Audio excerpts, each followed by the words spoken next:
आज हम सवाल करेंगे, आज हम एमसीक्यू करेंगे। तो अब तक हमने जितना भी थ्योरी में पढ़ा है, कॉम्प्लेक्स एनालिसिस में, सम्मिश्र विश्लेषण में जितना कुछ भी पढ़ा है, ज़्यादातर तो हमने ये पढ़ा कि सम्मिश्र फलन, है ना, सम्मिश्र चर और उसके जुड़ा हुआ उसका सीमा, सातत्य, अवकलनीयता और विश्लेषिक फलन।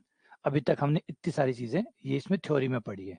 अब ये जो थ्योरी में पढ़ा है, इसको सवालों के साथ जोड़ के देखते हैं कि किस तरीके से सवाल इनके ऊपर बनते हैं, है ना, किस तरीके से बनते हैं।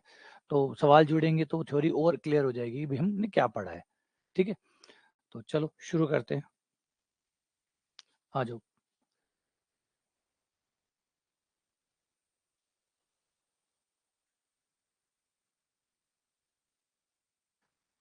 पहला सवाल, निम्न में से कौन ऐसा फंक्शन है जो बहुमानी फलन है? इनमें से बहुमानी फलन कौन सा है? बहुमानी फलन वो होता है जो एक बिंदु पे बहुत सारे मान देता है। बहुत सारों का मतलब यहाँ कोई अनंत नहीं है। बहुत सारों का गणित में मतलब होता है एक से ज्यादा। एक से ज्यादा को गणित में बहुत सारे कहते हैं, है ना। गणित में दो भाषाएं होती है, एक होता है एक होता है एक से ज्यादा। एक या एक से ज्यादा, जो एक से ज्यादा होता है उसको बहुत कहते हैं। गणित के लिए बहुत है, दो भी बहुत है, तीन भी बहुत है, चार भी बहुत है और 50 भी बहुत है, अनंत भी बहुत है। तो बहुत का मतलब होता है एक से ज्यादा। एक आ रहा है तो एक बोलेगा, यूनिक बोलेगा, अद्वितीय बोलेगा, इकलौता बोलेगा। तो इकलौता, अद्वितीय, अगर ये शब्द का इस्तेमाल कर रहा है मतलब एक है। और फिर उसके अलावा यूज कर रहा है, बहुत सारे यूज कर रहा है, एक से अधिक यूज कर रहा है, तो फिर इसका मतलब दो, तीन, चार, पांच कितने भी हो सकते हैं। ठीक है, तो क्वेश्चन क्या कह रहा है कि निम्न में से बहुमानी फलन कौन सा है? बहुमानी फलन ऐसा होता है जिसमें जब आप एक जेड लिखते हैं, जेड एक ही लेंगे, लेकिन फलन के जो मान है वो एक से ज्यादा आएंगे। दो आए, तीन आए, दो तो पक्का है, दो तो पक्का है। क्योंकि अगर एक बिंदु पर एक मान आता तो एक मानी फलन कहलाता। एक बिंदु पर एक मान आता, एक बिंदु पर एक मान आता तो एक मानी फलन कहलाता। एक मानी, एक मान देने वाला फलन।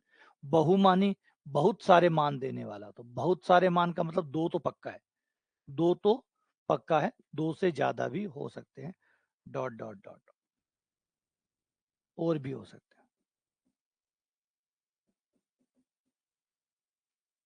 ठीक है, तो ऐसा फलन कौन सा है? ऐसे फलन जो होते हैं बहुमानी फलन, वो हमारा होता है एक तो अंडर रूट जेड, ठीक है, या जेड का घनमूल, डैश डैश डैश, इस तरीके से, या होते हैं log z, या इनवर्स वाले function sine inverse Z, cos inverse Z. ये जो फंक्शन होते हैं ये बहुमानी फलन होते हैं। ये फलन बहुमानी होते हैं। ये जो साधारण हमारे फलन होते हैं, बहुपद वाले, त्रिकोणमिति वाले, चर घातांकी वाले फलन, ये बहुमानी नहीं होते, इन पे एक एक मान ही आता है। तो ये एक मानी है,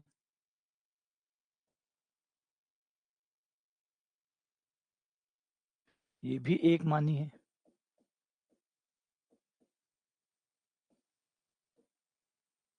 ये भी एक मानी है,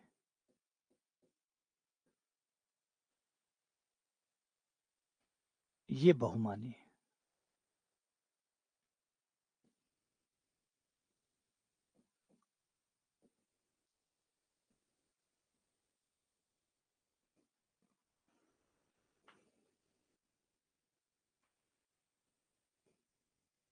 अगला question, question number 2, tan inverse Z इनमें से किसके बराबर है? ये कुछ फॉर्मूले हैं, sign inverse, cos inverse, tan inverse, sine hyperbolic.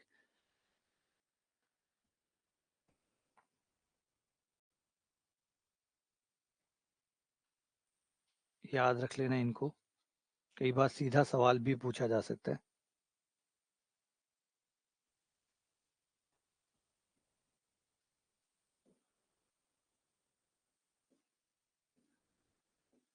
Sign Z का होता है ई की पावर आयटा जेड माइनस ई की पावर माइनस आयटा जेड बटा दो आयटा। ये साइन जेड का होता है।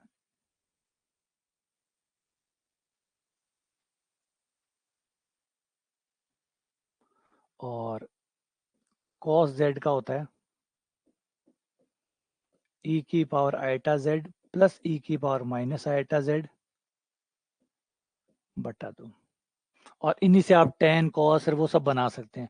भाग दोगे तो टेन बन जाएगा, साइन को उल्टा करोगे तो कॉसेक बन जाएगा, कॉस को उल्टा करोगे तो सेक बन जाएगा। तो बाकी सब इन दो से ही बन जाएंगे। दो होते हैं हाइपरबोलिक के, साइन हाइपरबोलिक जेड बराबर होता है ई की पावर जेड माइनस ई की पावर माइनस जेड बटा 2 sine hyperbolic Z, cos hyperbolic Z E की पावर जेड प्लस ई की पावर माइनस जेड बटा 2। ये साइन कॉस के हो गए। फिर होते हैं हमारे, इनसे ही अगर आप टेन बनाना चाहते हैं भाग दे देना, टेन बन जाएंगे। कोट बनाना चाहते हो तो टेन को उल्टा कर लेना, कोट बन जाएगा। सेक कोसेक इसी तरीके से तैयार हो जाएंगे। लोग जेड जो है,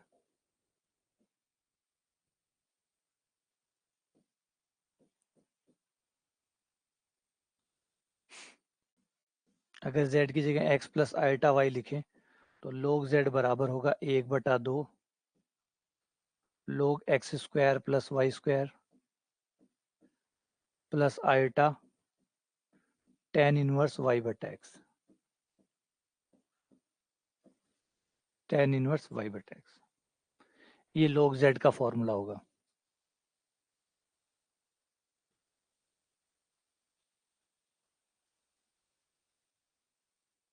फिर है इनके इनवर्स के फॉर्मूले। Sign inverse z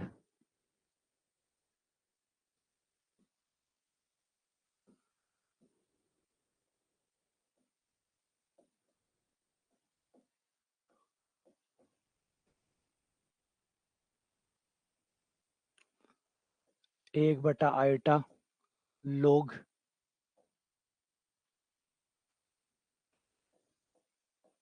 iota z plus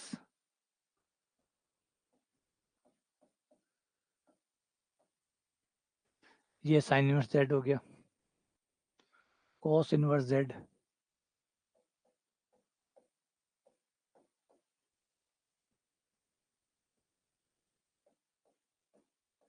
1/आइटा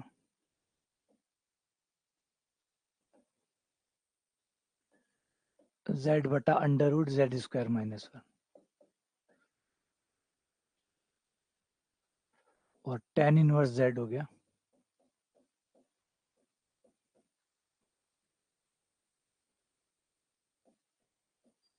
वैसे तो ये देखो सारे फॉर्मूले सिर्फ याददाश्त पे हैं, याद रखो, काम कहीं आते नहीं है।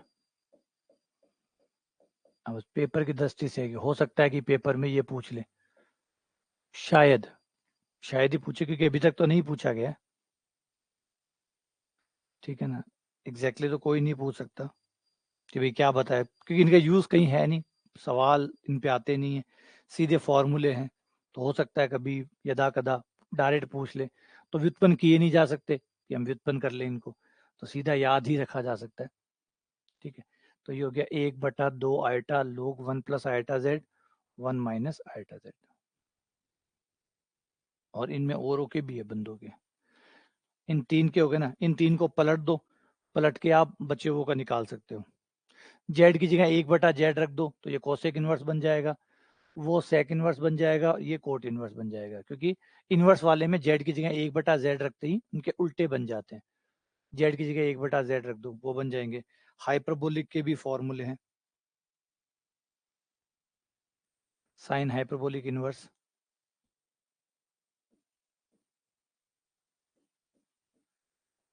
जेड बराबर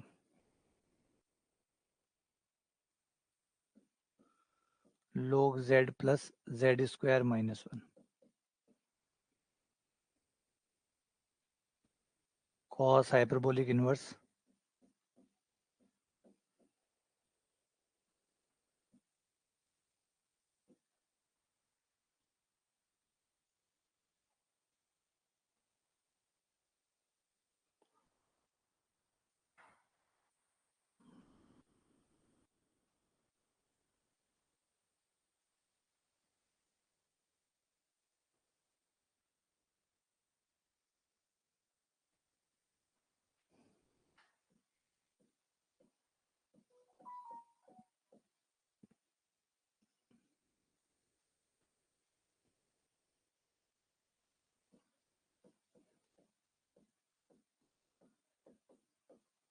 ये cos इनवर्स z का हो गया और ये tan hyperbolic.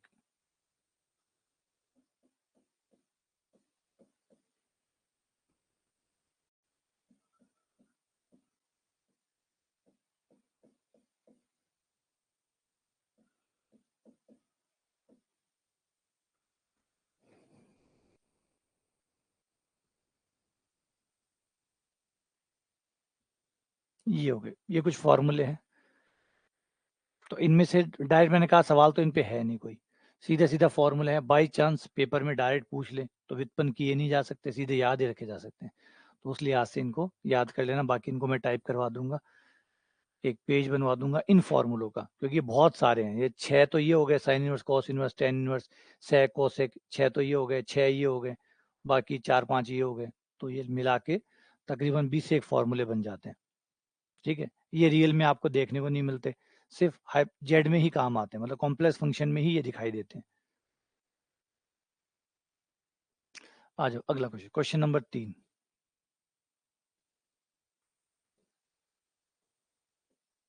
Limit z tends to 0 पर जेड के संयुग्मी का मान क्या होगा, मतलब लिमिट क्या होगी। फंक्शन जो है वो जेड का संयुग्मी है, इस फंक्शन की अगर जेड टेंड्स टू 0 पे लिमिट निकालें तो वो कौन सी आएगी, इस पे लिमिट कौन सी आएगी। ठीक है, ये आपका फंक्शन है, ये फलन हो गया, फलन है जेड का संयुग्मी। ठीक है, अब हमें लिमिट निकालनी है। लिमिट निकालने के लिए हम करेंगे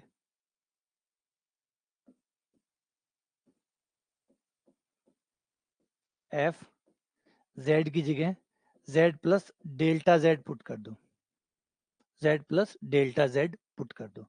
यही था लिमिट के अंदर, आप उस पॉइंट को थोड़ा सा हल्का सा आगे या पीछे कर दे। डेल्टा जेड जो है वो उस पॉइंट को, जो भी पॉइंट था उस पॉइंट को थोड़ा सा आगे कर देगा, पीछे कर देगा, दाएं कर देगा, बाएं कर देगा, ऊपर कर देगा, नीचे कर देगा। तो डेल्टा जेड उस पॉइंट को थोड़ा सा खिसका देगा, और फिर डेल्टा जेड को टेंड्स टू 0 करेंगे तो वो नजदीक आ जाएगा, है ना। ये लिमिट वाला कंसेप्ट होता है। ये लिया यहाँ पे, limit delta z tends to 0, z की जगह जेड प्लस डेल्टा जेड पूरे का संयुग्मी, फंक्शन यही है।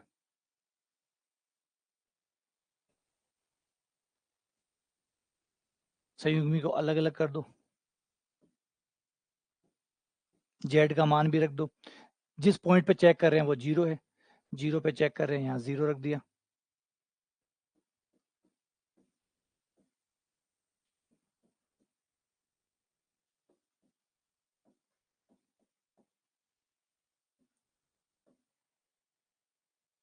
अब डेल्टा जेड टेंड्स टू 0 रखेंगे तो ये आपका 0 हो गया, तो लिमिट आ गई 0, लिमिट है 0, इस पॉइंट पर लिमिट होगी 0। अब इसे दाई बाई सीमा मत बोलिएगा, इसे दाई बाई मत बोलिएगा, दाई बाई रियल में होती है। रियल में आपकी होती है लेफ्ट लिमिट राइट लिमिट, लेकिन यहाँ पे लेफ्ट लिमिट राइट लिमिट नहीं होती। यहाँ डेल्टा जेड का मतलब है वो नजदीक में जहां भी खड़ा है आपका पॉइंट, जो पॉइंट आप ले रहे हैं। एक तो पॉइंट है जिसपे आप लिमिट निकाल रहे हैं, एक तो वो पॉइंट है जिसपे आप लिमिट निकाल रहे हैं, मान लो वो जेड नॉट है या जेड 0 है। अब इसके आसपास से कहीं से आप स्टार्ट कर रहे हैं, मान लीजिए आप यहाँ से स्टार्ट कर रहे हैं, तो ये जो गैप है इसका नाम है डेल्टा जेड, ये डेल्टा जेड है। तो अगर ये डेल्टा जेड है, ये जेड 0 है, तो ये बिंदु कितना हो गया, जेड 0 प्लस डेल्टा जेड। तो आपने इस बिंदु से स्टार्ट किए। अब ये बिंदु, अच्छा डेल्टा जेड किसी भी दिशा में हो सकता है, कोई भी दिशा में हो सकता है, इस दिशा में भी हो सकता है, इस दिशा में भी हो सकता है, इस दिशा, इसलिए इस बार कोई दाईं सीमा या बाईं सीमा नहीं होती। बस ये होता है कि डेल्टा जेड का मतलब है कि एक पॉइंट है जो पास में से हमने लिया है और उसके बीच का गैप डेल्टा जेड है, वो पास में कहीं भी हो सकता है। अब ये लेफ्ट लिमिट राइट लिमिट दाईं बाईं यहाँ नहीं होती, यहाँ पे बहुत लिमिट होती है। अगर ऐसे दाईं बाईं के हिसाब से नाम देने लगे तो मामला फंस जाएगा, क्योंकि वहां पे देखो मैंने पहले समझाया कि टनल में अगर आप हैं, किसी आप पाइप में हैं, तो पाइप में आपके पास एक दायां खड़ा होता है, एक बायां खड़ा होता है। अगर आप पंक्ति में खड़े हैं, अगर आप पंक्ति में खड़े हैं तो आपके एक बंदा आगे खड़ा होगा, एक पीछे खड़ा होगा, तब तक तो ये चीज मायने रखती है। लेकिन अगर आप एक मेले में खड़े हैं, अब मामला फंस जाता है। जब हम मेले में खड़े हैं, अब आपके एक आदमी आगे खड़ा हो सकता है, पीछे खड़ा हो सकता है, दाएं खड़ा हो सकता है, बाएं, सिर्फ दाएं बाएं भी नहीं है, ये कोई चौरस्ता नहीं है कि दाएं बाएं आगे पीछे। चौरस्ते पे खड़े होते तब भी आपका दायां बायां आगे पीछे 4 हो जाते, है ना। अगर मैं चौरस्ते पे खड़ा होता तो भी कह सकता था कि चलो यहाँ 4 है, एक मेरे आगे खड़ा है, एक मेरे पीछे खड़ा है, एक मेरे बाएं खड़ा है और एक मेरे दाएं खड़ा है। लेकिन अगर मैं खेत में खड़ा हूं, अब अब बहुत दिशाएं हैं। अब एक इस दिशा में खड़ा है, एक इस दिशा में, एक इस दिशा में, एक इस दिशा में, एक इस दिशा में। तो कितनी दिशाएं हैं हमारे, मेरे पास खड़े होने की कितने तरीके हो सकते हैं? अनंत हो सकते हैं। इसलिए इस बार दाई बाई यूज नहीं करते।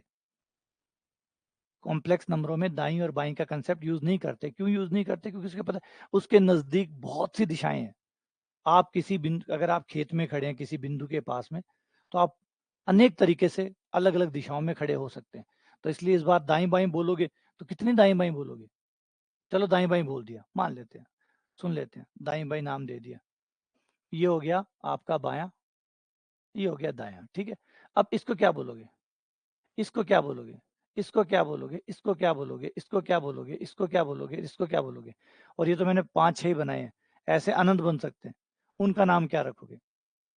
दाएं बाएं अगर यूज करोगे तो उनका नाम क्या रखोगे, जो और भी खड़े हैं पास में? और इस बार हम कहीं से भी शुरू कर सकते हैं, इस बार हम कहीं से भी शुरू कर सकते हैं। तो कहीं से भी शुरू कर सकते हैं तो हर बिंदु का नाम कैसे दोगे आप? तो बेहतर है कि हम इस तरीके से इस झंझट में ही ना पड़े कि दाईं सीमा बाईं सीमा। बस यही है कि हम नजदीक एक बिंदु से शुरू कर रहे हैं, वो कहीं भी हो सकता है, वो कोई भी हो सकता है, वो कोई भी दिशा हो सकती है। अब दिशाओं के चक्कर में ना पड़े, क्योंकि इस बार अनंत दिशाएं हैं। इस बार दिशाओं के चक्कर में ना पड़े, बस इस बात पे फिक्स करें कि हम नजदीक जा रहे हैं।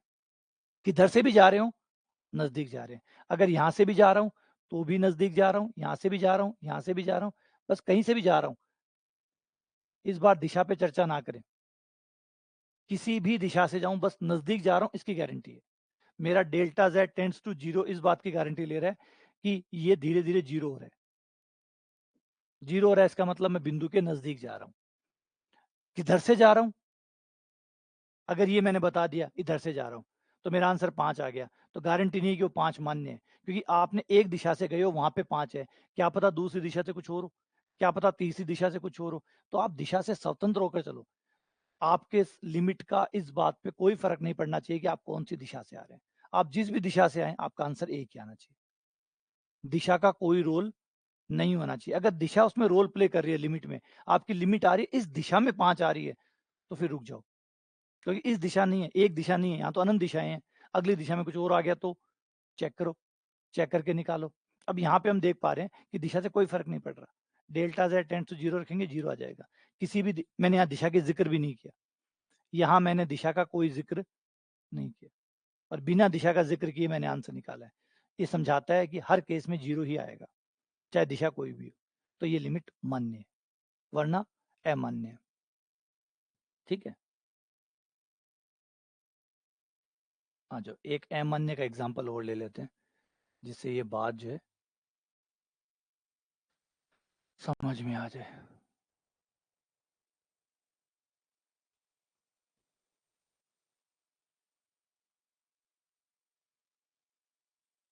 ये रहा, आ जाओ।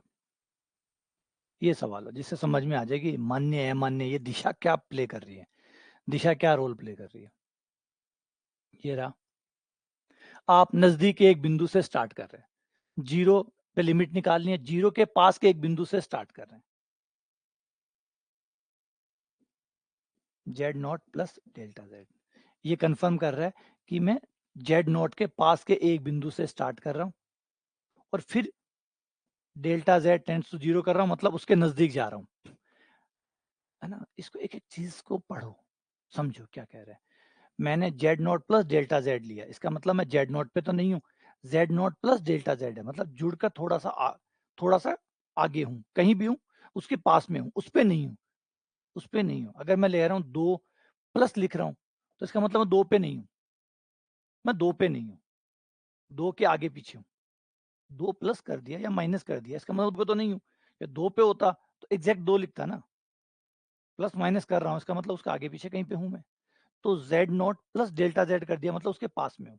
अब कहाँ हूँ ये मैं बात नहीं करूंगा, क्योंकि अगर ये बातें मैंने करने लगी मैं कहाँ हूँ, तो इसका मतलब मैं एक दिशा से मान निकाल रहा हूँ, और एक दिशा से मान निकाल रहा हूँ तो फिर मैं सारी दिशाएं कैसे चेक करूंगा? तो मैं दिशा की चर्चा ही नहीं करूंगा, नाम ही नहीं लूंगा। मैं जो आंसर निकालूंगा उसमें दिशा का जिक्र नहीं होना चाहिए। अगर दिशा का जिक्र हो रहा है इसका मतलब आप एक दिशा में मान निकाल रहे हैं, और वो मान मान्य नहीं होगा, क्योंकि आपका मान हर दिशा में एक होना चाहिए, फिक्स होना चाहिए। मैं दिशा चाहे कोई भी लूं, हर दिशा में एक आंसर, या तो दिशा का जिक्र ही मत करो, बिना दिशा का उपयोग किए हुए आंसर निकालो, ताकि मान्य हो कि हर दिशा का आंसर आ गया। और दिशा की चर्चा करोगे तो फिर जो भी आंसर आएगा वो उस दिशा का आएगा, और उस दिशा का आएगा तो अगली दिशा में वो सत्य है या नहीं है वो चेक करो। फिर मान लीजिए आपने किसी पर्टिकुलर दिशा में निकाल लिया 5 आ गया, लेकिन ये तो उस दिशा में 5 है ना, अगली दिशा में निकाल के दिखाओ, सारी दिशाओं में निकाल के दिखाओ कि 5 आएगा क्या, तो वो फिर ऐड हो जाएगा, जैसे भी सवाल में देखना। तो पहले तो इस लाइन को समझो कि Z naught plus Z delta Z का मतलब है आप उस पॉइंट के पास से शुरू कर रहे हैं। Delta z tends to zero लेने का मतलब गारंटी होगी कि उस पास के बिंदु से शुरू करके आप उसकी तरफ जा रहे हो, क्योंकि जब डेल्टा जेड जीरो हो जाएगा तो आप कहाँ पहुंच जाओगे? जेड जीरो पे पहुंच जाओगे, मतलब उस बिंदु पे पहुंच जाओगे, तो कंफर्म हो गया कि आप उस बिंदु की तरफ जा रहे हैं, नजदीक से शुरू कर रहे हैं और उसकी तरफ जा रहे हैं। यही हो रहा है, समझ रहे हैं बातों को?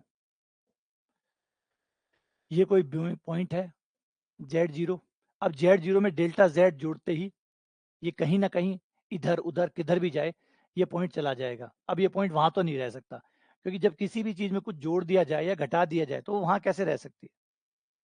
वो वहां कैसे रह सकते हैं? दो में अगर आप कुछ भी जोड़ोगे कुछ भी घटाओगे तो आप दो पे कैसे रह सकते हो? या तो दो से आप आगे चले गए या दो से पीछे चले जाओगे।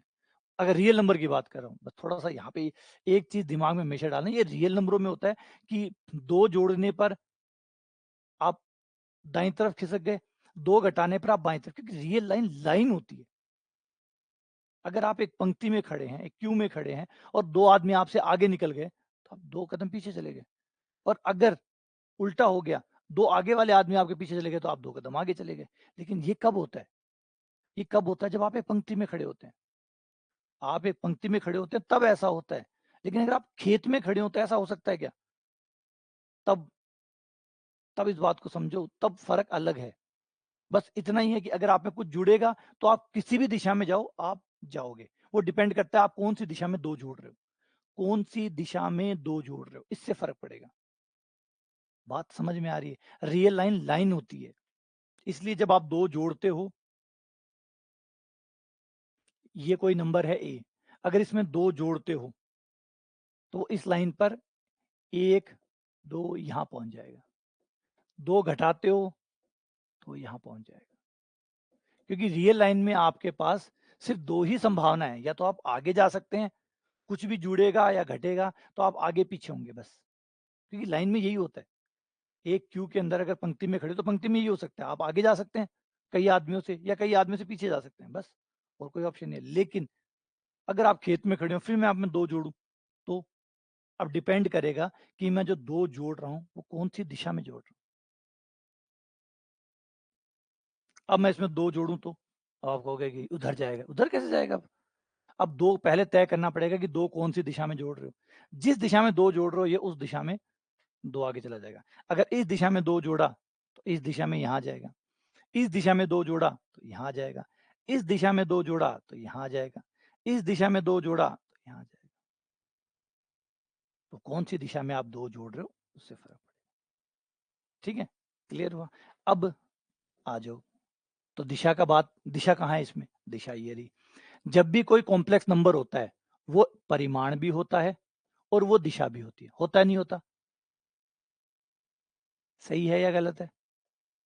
हर समिश्र संख्या का एक परिमाण होता है और एक दिशा होती है नहीं होती? हर परिमेय संख्या का एक परिमाण होता है, मतलब उसकी लंबाई होती है, और उसकी एक दिशा होती नहीं होती? कॉम्प्लेक्स नंबर और रियल नंबर में यही तो फर्क है बड़ा। कॉम्प्लेक्स नंबर में हर कॉम्प्लेक्स नंबर की एक दिशा होती है, होता है, जिसे आर्ग्यूमेंट ऑफ जेड कहते हैं, कोणांक कहते हैं। कोणांक का मतलब क्या है? दिशा। हर समिश्र संख्या की एक दिशा होती है, एक मापांक होता है, एक उसकी लंबाई होती है। तो अब आप जो जोड़ रहे हैं वो आपको दिशा भी बताएगा और परिमाण भी बताएगा, यानी अभी आपको बताएगा कि जेड जीरो में किस दिशा में कितना जुड़ रहा है, किस दिशा में कितना जुड़ रहा है। इसलिए ये एक अनंत संभावनाएं खोल के दे रहा है। अभी हमें नहीं पता डेल्टा जेड क्या, और हम दिशा की बात भी नहीं करना चाहते। फिर से रिपीट करूं, दिशा की बात करते ही हम ट्रैप में फंस जाएंगे। अगर बहुत मजबूरी हुई तो ही दिशा की बात करेंगे, वरना दिशाओं को अगर फंस गए तो इतनी दिशाएं हैं कि हम कभी भी सॉल्व नहीं कर पाएंगे। अगर मैं एक दिशा, दूसरी दिशा, तीसरी दिशा, चौथी दिशा, हर दिशा में मान निकालूं तो दिशाएं अनंत है। मैं मान निकालता ही रहूंगा, तो मैं दिशाओं के चक्कर में नहीं पड़ूंगा। मैं आंसर निकालने की कोशिश करूंगा जिसमें दिशाओं का कोई रोल ही ना हो, हर दिशा के लिए वो आंसर वैलिड हो। इस टाइप से मैं तैयारी करूंगा, और यही पेज है जो कॉम्प्लेक्स नंबरों की लिमिट, कंटिन्यूटी और अवकलन सब में फंसता है, वो है दिशा का मैटर। तो ये बात समझ में आ गई कि आप क्या कर रहे हैं, क्या हो रहा है। कि डेल्टा जेड सिर्फ, है ना, कॉम्प्लेक्स नंबरों की खूबसूरती को समझो। कॉम्प्लेक्स नंबर आपके वेक्टर की तरह होते हैं, इनका परिमाण भी होता है, इनकी दिशा भी होती है ना। अब मापांक पूर्णांक बोलते नहीं बोलते, क्या मतलब होता है मापांक पूर्णांक का? मापांक पूर्णांक, तो मापांक का मतलब तो होता है under root x square plus y square, ये तो फॉर्मूला है। बस यही फर्क समझना आपको कि फॉर्मूला और मायने दोनों चीजों में बहुत अंतर होता है। एक चीज होता है जिसका अर्थ होता है, एक अर्थ होता है, समझ रहे हो, एक होता है अर्थ, एक होता है फॉर्मूला। फॉर्मूला अर्थ नहीं होता, फॉर्मूला सिर्फ फॉर्मूला होता है। अर्थ होता है जो आप उससे गेन करते हैं, उसको समझते हैं कि वो क्या कहना चाहता है, वो क्या चीज है, वो है अर्थ। आपने पढ़ा मापांक under root x square plus y square, ये फॉर्मूला है। मापांक होता क्या है? कोणांक tan इनवर्स y बटा एक्स, ये फॉर्मूला है। कोणांक होता क्या है? तो इंपॉर्टेंट बात है, मापांक और कोणांक का मतलब है लंबाई। हर समिश्र संख्या की एक लंबाई होती है और एक दिशा होती है। तो जब भी आप किसी समिश्र संख्या को किसी संख्या में जोड़ते हैं तो आप क्या कह रहे हैं? आप कह रहे हैं मैं इस दिशा में इतना जोड़ना चाहता हूं।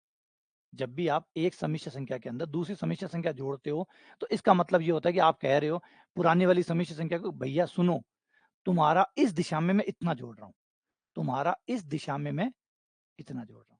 अब देख लेना टोटल कितना हुआ, अब देख लेना टोटल कितना हुआ, ठीक है ना। जैसे रियल नंबरों में क्या होता है, पहले तो रियल नंबरों को समझ लो। रियल नंबरों में ये होता है कि अगर आप 2 पे खड़े हैं और आप इसमें 3 जोड़ते हैं तो ये भैया उठकर 1, 2 और 3 आगे चला गया और ये 5 बन गया। और अगर आपने घटा दिया तो ये पीछे चला जाएगा।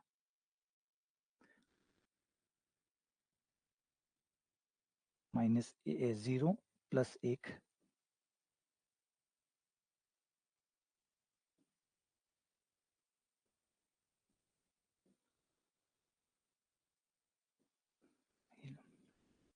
अब यहाँ पे भी समझो कि रियल नंबरों में भी क्या होता है, जो आप आगे चिन्ह लगाते हैं, जैसे 2 प्लस 3 या 2 माइनस 3, यहाँ पे क्या मतलब है? देखो दोनों में ही 3 है।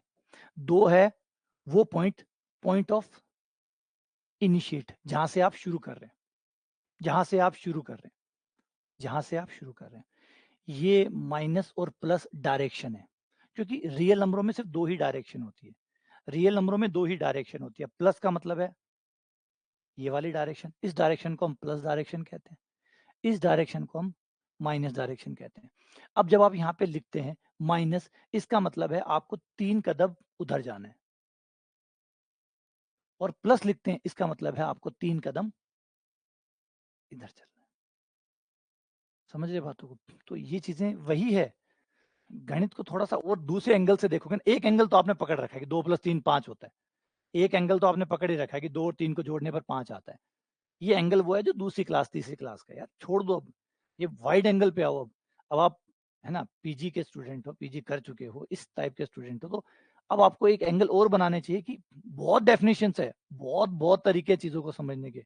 जैसे मैं हमेशा समझाता हूँ कि हाथी के आप एक तरफ खड़े होंगे आपको एक ही पॉइंट नजर आएगा, वरना अगर एक जगह ही खड़े रहे तो हाथी की एक ही परिभाषा आपके पास होगी। अगर आप हाथी के पीछे खड़े हो गए और जिंदगी भर वहीं खड़े रहे तो आप जिंदगी भर आपको हाथी यही समझ में आएगा कि हाथी वो होता है जिसकी छोटी सी पूंछ होती है। जिंदगी भर हाथी की परिभाषा आपके लिए वही रहेगी। आपसे कोई पूछेगा हाथी क्या होता है, तो हाथी एक बड़ा सा जानवर होता है जिसकी इतनी सी पूंछ होती है। समझ रहे हैं? आपकी हाथी की परिभाषा हमेशा वही रहेगी। लेकिन अगर आप पीछे से हटकर आगे आ गए तो आपके लिए हाथी की परिभाषा एक परिभाषा और बेहतर हो जाएगी। हाथी वो होता है जिसकी एक सूंड होती है, जिसके 2 बड़े बड़े दांत होते हैं, 2 बड़े बड़े कान होते हैं, बड़ा सा सिर होता है। बड़ की परिभाषा वो हाथी अभी भी आती है। वो जो पीछे खड़े हो गए तभी आती था और आगे खड़े हो तब भी वो आती है, लेकिन अब आती है आपके लिए और एक रूप में आ गया। साइड में खड़े होगे आपको एक चीज और नजर आएगी आती। सवारी करोगे तो आपको एक हाथी का एक रूप और नजर आएगा। तो वही धीरे धीरे धीरे धीरे आपको समझ में आएगा कि हाथी की बहुत डेफिनेशन हो सकती है, और उनमें से जो आप समझ रहे हैं हाथी को वो एक था, वो सिर्फ एक रूप था, पूरा हाथी नहीं था। सेम वैसे ही 2+3 बराबर 5 होता है, ये सिर्फ एक परिभाषा का एक हिस्सा है, ना कि कंप्लीट परिभाषा है। आज दूसरी परिभाषा मैंने जैसे समझाई कि क्या है, जब आप बीच में प्लस या माइनस लगाते हैं, इसका मतलब होता है कि आप एक दिशा बता रहे हैं, आप एक दिशा बता रहे हैं।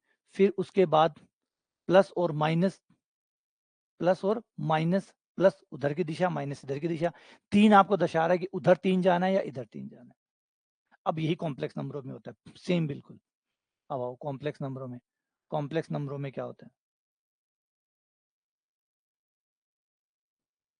ये आपका एक कॉम्प्लेक्स नंबर है Z1, ठीक है।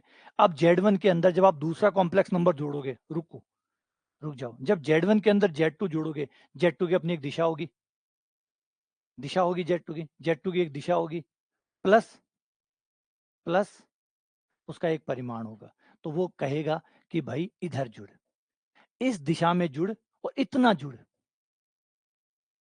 ये आ गया Z1 plus Z2। Z1 plus Z2 इधर भी हो सकता है, अगर Z2 की दिशा इधर है तो इधर आ जाएगा, इधर भी आ सकता है, इधर भी आ सकता है, इधर भी आ सकता है, इधर भी आ सकता है, इधर भी, इधर भी, इधर भी। डिपेंड करता है कि Z2 की डायरेक्शन क्या है। जो भी Z2 की डायरेक्शन होगी उस दिशा में Z1 में Z2 उतना जुड़ जाएगा। पहले वो दिशा लेता है, फिर परिमाण जोड़ता है और उससे वो टोटल बन जाता है। क्लियर है ये बात?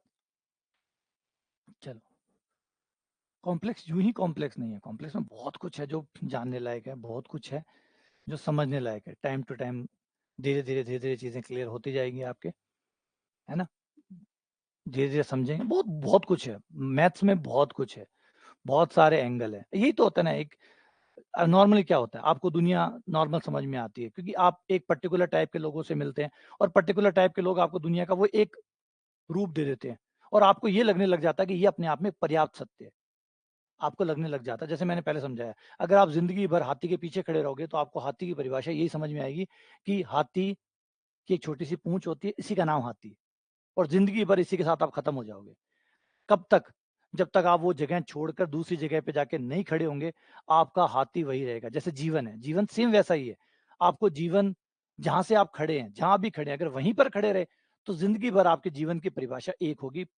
जो आपने अपने गांव में या परिवार में, समाज में, अपने परिवार के सदस्यों से जो परिभाषा आपने गेन की है, वही परिभाषा आपके लिए बनी रहेगी। जीवन का मतलब सरकारी नौकरी लागणु है, सेकंड ग्रेड में लागणु है, फिर ब्याह कराणु है, फिर टाबर करना हुआ है, फिर वन पाड़ना हुआ है, फिर मर जाणु है।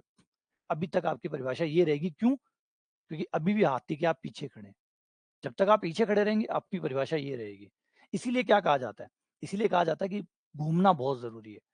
घूमना इसलिए नहीं कि आपको नदियां पहाड़ देख के आने, नहीं, इसलिए नहीं, इसलिए कि आपको पता चले कि एक और भी सही है, दुनिया में आपके सही के अलावा भी सही है, और अनंत प्रकार के सही विद्यमान है, अनंत प्रकार के सही विद्यमान है। एक आपका खुद का सत्य है जो आपने आसपास के लोगों से, आसपास के वातावरण से आपने लिया है, जिसमें परिवार, समाज, आपका गांव, आपके परिवार के सदस्य सब आ गए, उनका बनाया हुआ एक सत्य है। आपने अभी तक उसी सत्य को परम सत्य माना हुआ है, जबकि वो नहीं है। आप यहाँ से उठ के जब दूसरी जगह जाएंगे तो आपको पता चलेगा कि सत्य का एक और रूप है, और वहां पे भी लोग सदियों से जी रहे हैं उस सत्य के साथ। तो आपको लगेगा अरे यार ये कैसे, तो दो सत्य हो गए, ये तो दो सत्य हो गए, मतलब ये भी जिंदगी जी रहे हैं। उस सत्य एक हमारा सत्य जिसे हमने जिंदगी निकाली, हमारे माँ बापों ने जिंदगी निकाली है, एक इनका सत्य जो हमसे अपोजिट है, लेकिन फिर भी अच्छे से जी रहे हैं, यानी एक सत्य और है। इसे तीसरी जगह पहुंचेंगे पता चलेगा एक सत्य और है, एक चौथा सत्य और है।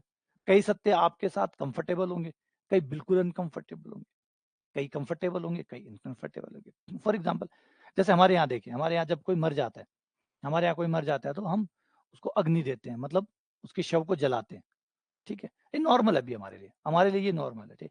अगर हम पहाड़ी इलाके में जाएं, खासकर जो पहाड़ी इलाके होते हैं, वहां पे अगर हम जाएं तो वहां हम ये नहीं देखते। वहां पे हम क्या करते हैं कि जो भी हमारा परिवार का सदस्य मर जाता है, हम वहां पर एक व्यक्ति को वो शव पकड़ा देते हैं, वो व्यक्ति जो है वो शव के टुकड़े टुकड़े करता है, छोटे छोटे बारीक बारीक गोटे गोटे बना के, फिर वो पहाड़ के ऊपर ले जाकर जानवरों को डाल देते हैं। कितना अजीब लगा, तकलीफ हुई।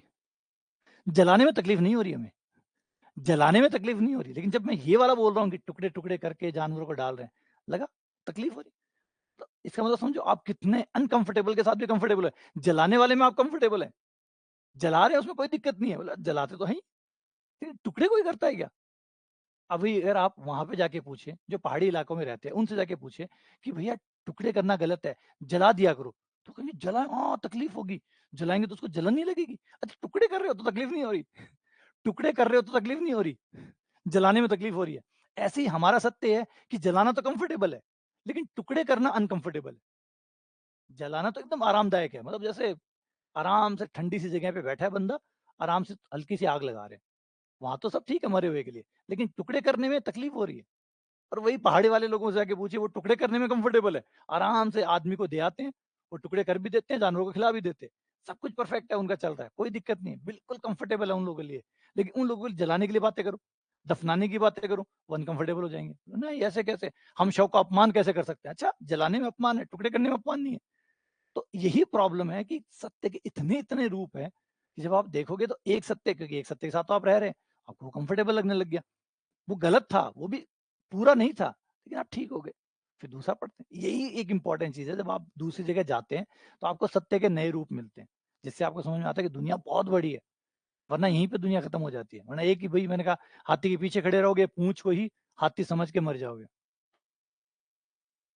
तो यही गणित के साथ भी है, गणित में बहुत सारे आयाम हैं, जैसे मैंने भी दिखाया इसमें बहुत सारी चीजें हैं जिसके बारे में समझोगे, वरना Z plus delta Z, Z plus delta Z ही रह जाएगा, क्योंकि आई रियल से रियल जोड़ दो और कॉम्प्लेक्स से कॉम्प्लेक्स जोड़ दो, वो सरल परिभाषा जो है वही टिकी रह जाएगी।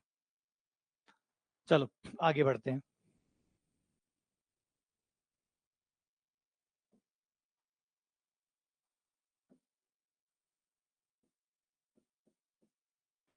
जेड की जगह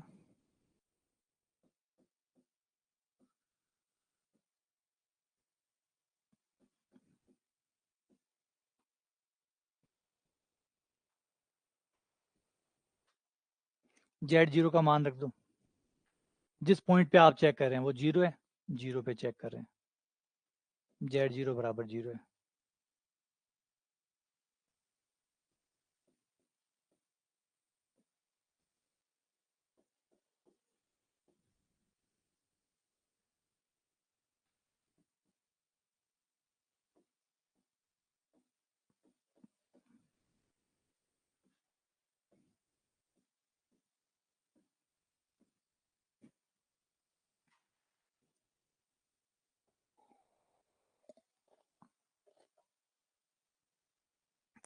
अब कट नहीं सकते,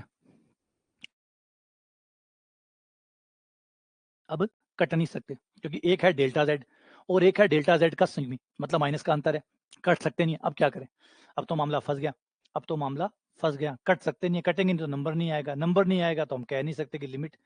और अब हम यहाँ पे करें तो क्या करें, कटेंगे नहीं, कटेंगे नहीं तो ये यूं ही खड़े रहेंगे, और यूं खड़े रहेंगे तो हम क्या मानेंगे कितना है, चलो खड़े रहने देते हैं, खड़ा रहे, लेकिन खड़ा रहने का फायदा पता तो चले, 5 है, 15 है, 11 है, 13 है, 18 है, कुछ तो आए, तो उसको आगे तो बढ़ाना ही पड़ेगा, रुक तो सकते नहीं है यहाँ पे, है ना, यहाँ पे रुक सकते नहीं है, कट सकते नहीं है, रुक सकते नहीं है, कट रहे नहीं है, रुक सकते नहीं, कि रुके रहेंगे तो पता क्या चलेगा कि 5 है, 15 है, 20 है, किसी नतीजे पे तो पहुंचे ना, लिमिट है या नहीं है, कोई नतीजे पे तो पहुंचाओ। चलो नतीजे पे पहुंचते हैं, हम जानते हैं कि z बराबर होता है x प्लस आइटा वाई, होता है, तो डेल्टा z मतलब z से थोड़ी सी दूरी पर होगा delta x plus iota delta y. ये कैसे हुआ, ये कैसे हुआ, ये ऐसे हुआ कि अगर आपका कोई पॉइंट, ध्यान से सुनना,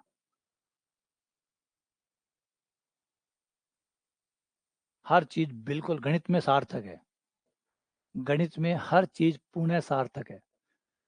ये जेड है, जेड है इसका मतलब ये एक्स है, ये वाई है, ठीक है। अगर आप इसके थोड़ा सा हल्का सा परिवर्तन करके आगे पीछे जाएंगे, डेल्टा जेड, आप यहां से यहां आएंगे तो ये हो जाएगा जेड प्लस डेल्टा जेड, हो जाएगा, यानी आपके एक्स के मान में थोड़ा सा और बढ़ जाएगा, थोड़ा सा x का मान और बड़ा हो जाएगा, जितना पहले था उससे बड़ा हो गया, ये हो गया x plus delta x. y का मान भी बड़ा हो गया, y प्लस डेल्टा वाई हो गया। डेल्टा z कितना हो जाएगा, दोनों को घटा दो, डेल्टा z आ जाएगा। दोनों को घटाने पर ये डेल्टा z है, तो डेल्टा z कितना हुआ, डेल्टा x और डेल्टा वाई। डेल्टा z बराबर हुआ delta x plus iota delta y.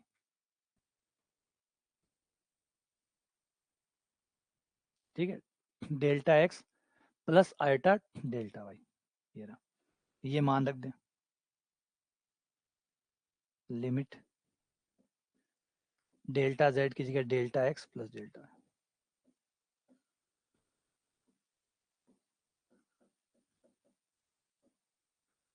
नीचे संयुग्मी हो गया तो चिन्ह बदल गया, delta x minus iota delta Y.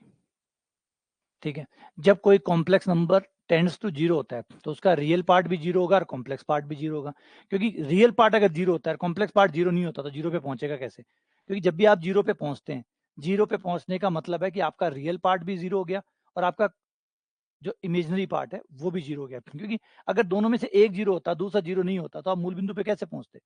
आप जीरो पे कैसे पहुंचते? जीरो का मतलब क्या है? जीरो का मतलब है zero plus zero iota.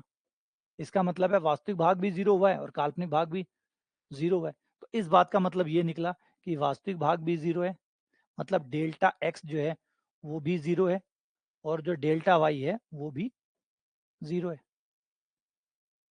Delta x plus iota delta y अभी भी नहीं कट रहे, हमने इसको चेंज भी कर लिया फिर भी नहीं कट रहे। ठीक है, चलो आगे बढ़ते हैं और कुछ करते हैं कि कुछ कट जाएं। अब हम क्या पे क्या फंसे पड़े, हम यहाँ पे फंसे पड़े हैं, जब तक ये नंबर नहीं बन जाता 5, 15, 13, तब तक हम आगे नहीं बढ़ सकते। 5, 15 नंबर नहीं बढ़ जाता तब तक हम आगे नहीं बढ़ सकते, क्योंकि आंसर आना चाहिए ना। ये थोड़ी कि समीकरण आ जाए, समीकरण थोड़ी है, आंसर पूछ रहे, मान है या नहीं। नहीं है तो बताओ क्यों नहीं है, नहीं है अगर लिमिट नहीं है तो बताओ क्यों नहीं है, तो कहीं तो आगे बढ़ना ही पड़ेगा, है ना। आगे बढ़ते हैं, एक काम करते हैं, पथ का चुनाव करते हैं। अब पथों से चलते हैं, क्योंकि बिना पथ के तो ये सॉल्व नहीं हो रहा। अगर मैं पथ की बात ही ना करूं तो ये यहीं अटका रहेगा। अब मुझे पथ की बात करनी पड़ेगी, तो चलो पथ पे चलते हैं।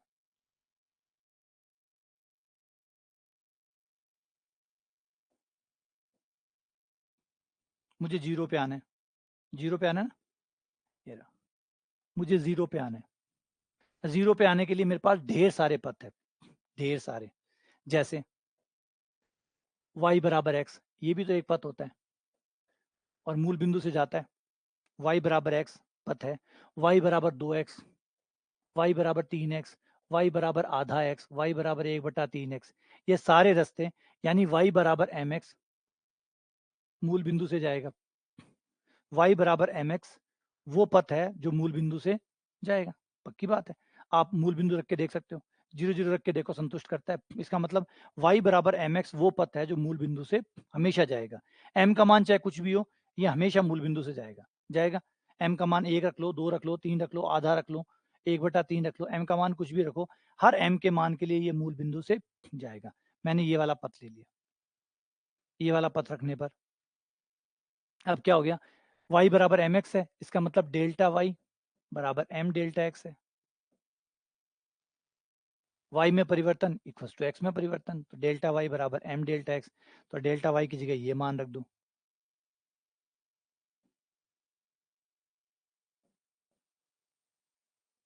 अब डेल्टा y को हम डेल्टा x में चेंज कर रहे हैं, तो ये आ गया delta x plus iota m delta x बटा delta x minus iota m delta x। Delta x common लेके ऊपर नीचे से काट दो, डेल्टा x कट गया, आपका आंसर आ गया 1 प्लस आयोटा m बटा 1 माइनस आयोटा m। ये साफ दिखा रहा है कि आपका आंसर m के साथ बदल जाएगा, यानी आपकी लिमिट जो है वो m के साथ साथ बदलेगी। m का मान अलग अलग लेने पर ये अलग अलग आएगी, m पर निर्भर है। और m कौन है, m को समझो कि m क्या है। m है दिशा, m है दिशा। y बराबर x पे जाऊंगा तो इसका आंसर कुछ और देगा, मतलब यही लिमिट कुछ और आ जाएगी। y बराबर 2x पे जाऊंगा यानी m बराबर 2 लूंगा तो इसका आंसर कुछ और आ जाएगा। मतलब यही लिमिट हर दिशा में अलग अलग आ रही है, हर दिशा में अलग अलग आ रही है, अतः ये विद्यमान नहीं है। विद्यमान क्योंकि अलग अलग दिशाओं में। अच्छा अब एक बात करते हैं कि हमें यहाँ पे दिशा क्यों पकड़ी। हम तो भी शुरुआत में मैंने कहा था दिशा नहीं पकड़ेंगे, दिशा नहीं पकड़ेंगे, बिल्कुल दिशा नहीं पकड़ेंगे, लेकिन यहाँ आकर हम मजबूर हो गए। अब बिना दिशा पकड़े हम आंसर नहीं निकाल पा रहे, बिना दिशा पकड़े हम सॉल्व ही नहीं कर पा रहे, वो वहां पे फंस गया, अटक गया। अब हमें यहाँ से निकलना है, अब यहाँ से निकलना है तो हमने दूसरा तरीका अपनाया कि चलो दिशा का यूज करके देखते हैं। फिर हमने एक दिशा यूज करके देखी और पता चला नतीजे पे तो पहुंच गए ना, विद्यमान नहीं है। तो गणित का मतलब ये नहीं है कि बस हर चीज को प्रूफ ही करना है, हर चीज को डिसप्रूफ भी करना भी गणित का हिस्सा आता है। किसी चीज को सही साबित करना अगर किसी विज्ञान का विषय है, हिस्सा है, तो गलत प्रूफ करना भी तो है। गलत प्रूफ करने के लिए कोई अलग विज्ञान थोड़ी आएगा, वो भी एक नतीजा है। गलत प्रूफ करना भी तो एक नतीजा है, दोनों में फायदा है। किसी चीज जो चीज सही होगी उसको सही प्रूफ करेंगे, लेकिन ये थोड़ी कि गलत चीजों को भी सही प्रूफ कर दो। गलत चीजों को गलत प्रूफ करना होता है, सही को सही प्रूफ करना होता है, दोनों ही सही है। ठीक है, तो यहाँ पे हम अलग पथ से गए, पथ का यूज किया और देखा अरे यार तो पथ पे निर्भर है, पथ पे निर्भर है तो इसको आंसर नहीं मान सकते। डन हो गया, नतीजे पे पहुंच गए ना। फाइनली हम नतीजे पे तो पहुंच गए कि ये जो लिमिट है ये अलग अलग पथ पर अलग अलग आएगी, अतः इसे मान्य नहीं कर सकते। ये बात समझ में आई। देखो पिछली बार जरूरत नहीं पड़ी थी, पिछली बार हमें जरूरत नहीं पड़ी थी तो हमने पथ की चर्चा ही नहीं की थी। नहीं जरूरत पड़ रही है तो कोई बात नहीं, अच्छी बात है। हम कोई जबरदस्ती दिशा में थोड़ी जाएंगे, हम तो चाहते ही हैं कि बिना दिशा के आंसर आए तो आ जाए। आ गया था यहाँ पे, यहाँ आ गया था, वहां नहीं आ रहा। अगर अच्छा कोई सोचे कि सीधा ही जेड टेंड्स टू जीरो रख दो, चलो जीरो रख के भी दिखा देता हूँ कि यहाँ पे जीरो रखा है, वहां पे क्यों नहीं रखा, वहां पे भी रख देते हैं, आ जाओ। लेकिन वहां पे मामला इतना आसान नहीं है ना। अगर मैं अब यहाँ पे डायरेक्ट जीरो रखूं तो क्या हो जाएगा, जीरो बटा जीरो, जीरो बटा जीरो, जीरो ऊपर जीरो नीचे, जीरो बटा जीरो जाएगा। जीरो बटा जीरो अनिर्धारित होता है। अब अनिर्धारित का मतलब कुछ भी हो सकता है, इसका मतलब निकालना पड़ेगा। कुछ भी हो सकता है मतलब निकालना पड़ेगा, इसका मतलब आगे तो बढ़ना ही पड़ेगा। तो फिर हमने दूसरा तरीका अपनाया, सॉल्व नहीं हो रहा था, कोई बात नहीं, चलो पथ से चल के देखते हैं। पथ से चल के देखे तो पथ पर निर्भरता आ रही है, और पथ पर निर्भरता आ रही है तो उसको लिमिट नहीं माना जा सकता। अभी बात समझ में आई या नहीं आई?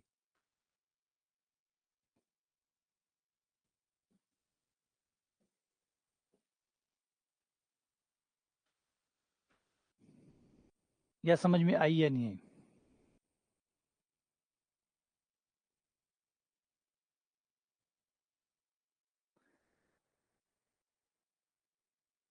बिल्कुल, y बराबर माइनस एम एक्स ले लो, y बराबर 2x ले लो, और कोई पथ ले लो, कोई जरूर थोड़ी ये पथ लेना है।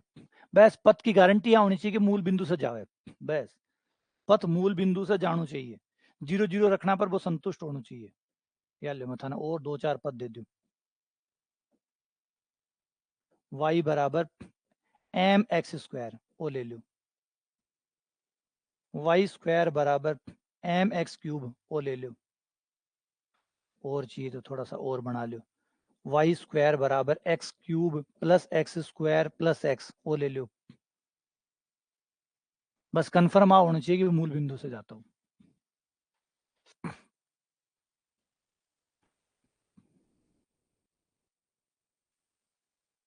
ये सब मूल बिंदु से जा रहे हैं। अच्छा अभी ये इनमें उनमें क्या फर्क है, बस इनमें ये फर्क है ये स्ट्रेट लाइन है, ये सारे पथ सीधी रेखा के हैं, ये पथ सीधी रेखा के नहीं होंगे, ये थोड़े घुमावदार पथ होंगे। लेकिन बात हमने पहले ही कहा था, घुमावदार हो या कम घुमावदार हो उससे हमें क्या करना है, ये भी तो पथ ही है, जहाँ तो मूल बिंदु पे रहे, ये भी तो पथ है, ये भी तो मूल बिंदु पे जा रहे हैं, और ये भी तो पथ है, ये भी तो मूल बिंदु पे जा रहे हैं। आप वाई बराबर साइन एक्स ले लो, ये भी पथ है या नहीं है, बिल्कुल है। ये घुमावदार पथ है, इसे इंजॉय करते हुए मौसम का मजा लेते हुए मूल बिंदु पे जाओगे। जीरो जीरो रख के देखो संतुष्ट हो रहा है, जीरो जीरो रखने पर संतुष्ट हो रहा है मतलब मूल बिंदु से जाएगा। तो ये पथ भी शानदार है, ये थोड़ा घुमावदार है, मजा आएगा, रोलर कोस्टर करते हुए मूल बिंदु पे आओगे। तो हमने ये नहीं कहा कि लाइन से ही आऊंगा, मैंने ये कहा था कि मूल बिंदु पे जाएंगे, कैसे जाएंगे ये हमारी मर्जी है। तो आप कोई भी पथ ले सकते हैं, जो बस कंफर्म ये है कि वो बस मूल बिंदु से जाती है। आप कोई भी बस पकड़ो, आप तो यही करते हो ना, बस ही तो पकड़ते हो, ये थोड़ी देखते हो कि वो किधर से जा रही है किधर से नहीं जा रही है। हमारा तो यही टारगेट है यहाँ पे कि फाइनली वो जिस डेस्टिनेशन पे हम जाना चाहते हैं वो वहां पे जाएगी या नहीं जाएगी, तो जाएगी तो ले लो। और यहाँ कंफर्म हो गया कि पथ पर निर्भरता आ गई। पथ पर निर्भरता आ गई इसका मतलब हम एक नतीजे पे दूसरे नतीजे पे पहुंच गए, उस पर तो नहीं पहुंचे, दूसरे पे पहुंच गए। क्योंकि delta z to tends to 0 है, आपको इसको 0 पे ले जाना है। ये देखो डेल्टा जेड टेंड्स टू 0 कर रखा है, आपको 0 पे जाना है। अब 0 पे जाना है तो 0 तो 0 0 ही होता है, 0 पे जाना है ना। ये रख डेल्टा जेड टेंड्स टू 0, आपको 0 0 पे जाना है। अब 0 पे 0 पे जाना है तो 0 0 के पद चाहिए आपको, वो पद चाहिए जो मूल बिंदु वाले हो। ठीक है, चलो विचार करिए एक ऊपर बैठकर तसल्ली से कि कुछ मजबूरियां हैं। पिछली बार मजबूरी नहीं थी तो सीधा आंसर निकाल दिया, इस बार मजबूरियां थी तो ये सारा विज्ञान करना पड़ा।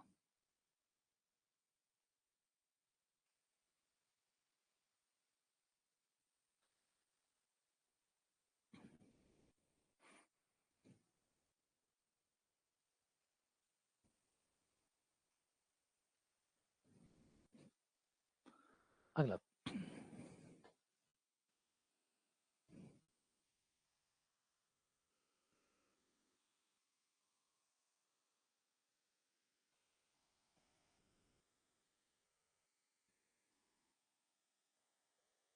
Limit z tends to pi z बटा साइन z का मान कितना होगा? तो वही करेंगे जो करते आए, limit delta z tends to 0, ये हो जाएगा z0 प्लस डेल्टा z।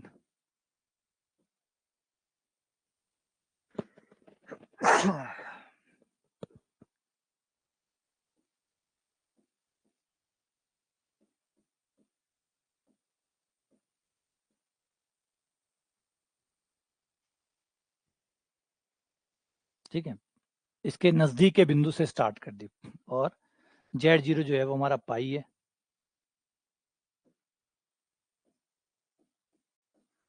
पाई रखने पर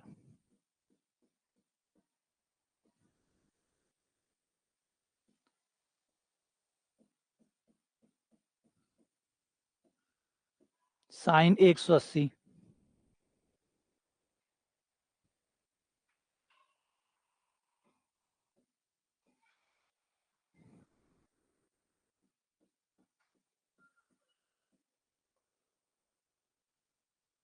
sine 180 plus theta minus sine theta.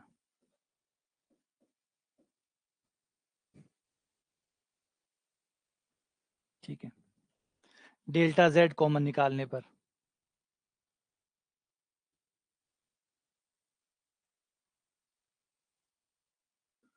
Delta z common लेने पर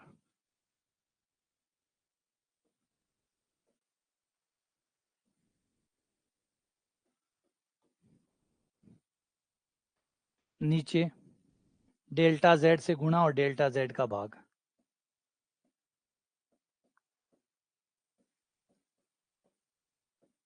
डेल्टा z से डेल्टा z कट गया, ये हो गया 1। जब कोण टेंड्स टू 0 हो तो साइन बटा एक्स, साइन एक्स बटा एक्स बराबर 1 होता है स्टैंडर्ड लिमिट से, ये 1 हो गया। लेकिन यहां जाके ये अनंत हो गया, ये वाला अनंत प्लस 1 बटा माइनस 1, ये माइनस का अनंत आ गया, मतलब विद्यमान नहीं है।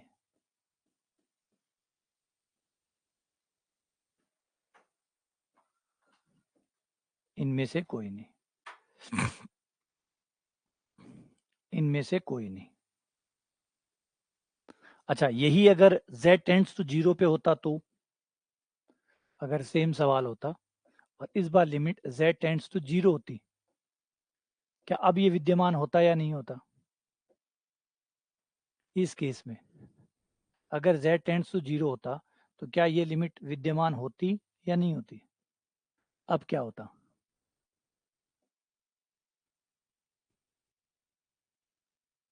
z बटा sine z।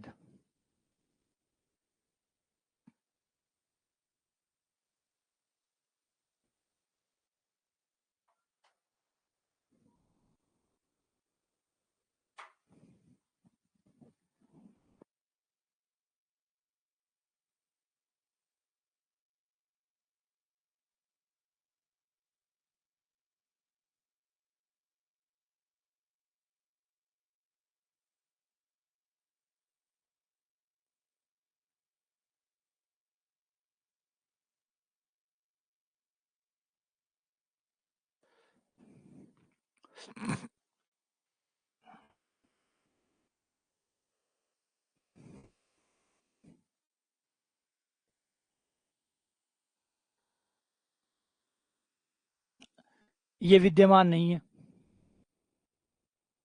Limit delta z tends to 0, z plus delta z बटा साइन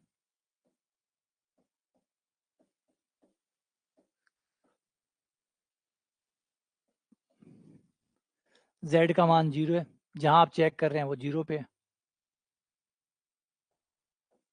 ये 0 आ गया, 0 प्लस डेल्टा z बटा साइन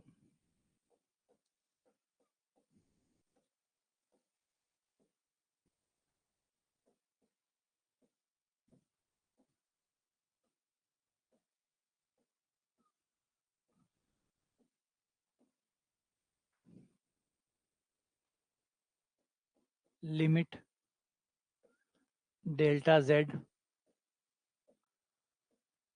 z से गुणा डेल्टा z का भाग, ये लिमिट बन गई 1, ये कट गया, ये बन गया 1, तो आंसर आ गया 1, ये 1 हो गया, आंसर हो जाएगा 1। इन केस अगर टेंड्स टू 0 होता तो 0 होता तो 1 हो जाता। अच्छा, यहाँ पे अगर आपको प्रॉब्लम आ रही है, देखो चीजें कब टफ है सो टफ है, उसको आप इजी नहीं कर सकते, है ना, आप उनको इजी नहीं कर सकते। अब तो जो है सो है, वो तो टफ रहेगा ही रहेगा, उसको अपन कैसे बदल सकते हैं। कॉम्प्लेक्स है तो यूं ही थोड़ी कॉम्प्लेक्स है, यूं हंसते हंसते थोड़ी कॉम्प्लेक्स है। आप कोई के बॉर्डर पे जाना मुश्किल है तो मुश्किल है ही यार, वो कोई पिकनिक स्पॉट थोड़ी है, वो बॉर्डर है, वो बॉर्डर है, वो कोई पिकनिक स्पॉट नहीं है कि जहाँ आप आराम से टिफिन भर के लेके जाएंगे, दरी बिछाएंगे, आराम से नदी के किनारे बैठेंगे, नदी बह रही है, आप खाना खा रहे हैं, वहाँ गोलियां चलेंगी। तो स्वाभाविक सा है कि कॉम्प्लेक्स कॉम्प्लेक्स है, टफ है। हाँ, आप ऐसे कर सकते हैं, अगर आप अपना लेवल देखिए कहाँ तक आप कॉम्प्लेक्स के साथ सेट है।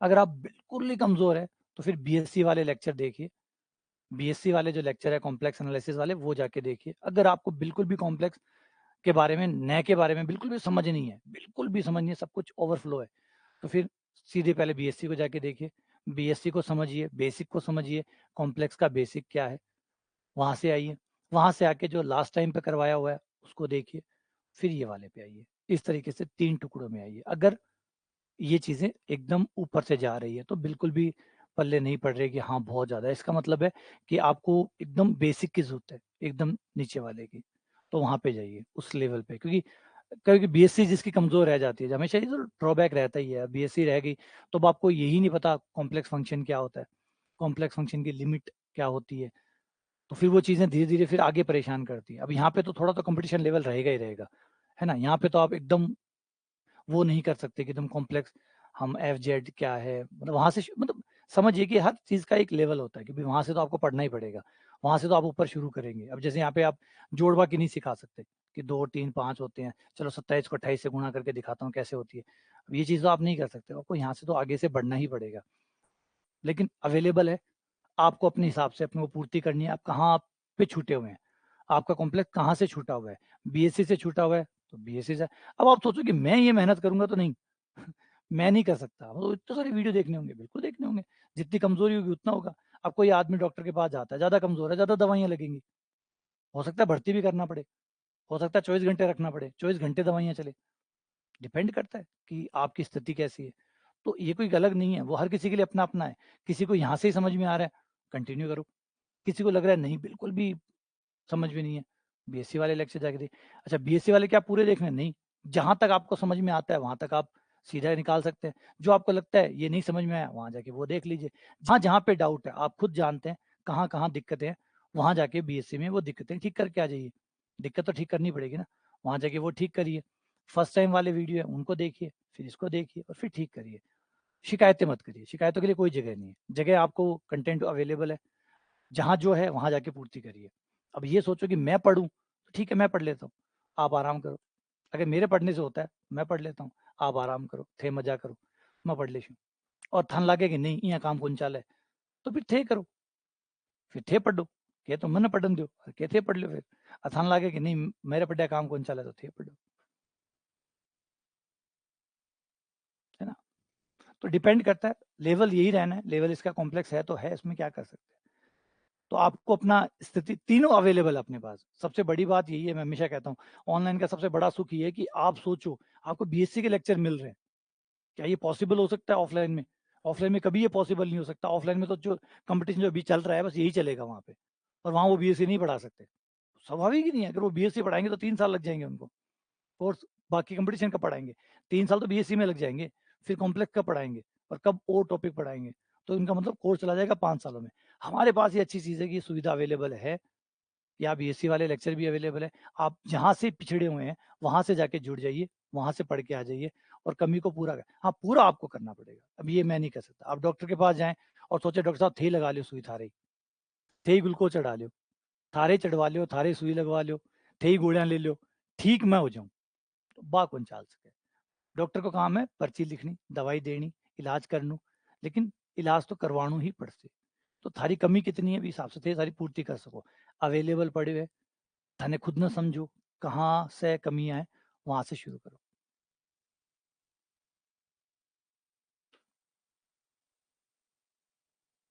अगला क्वेश्चन है ना,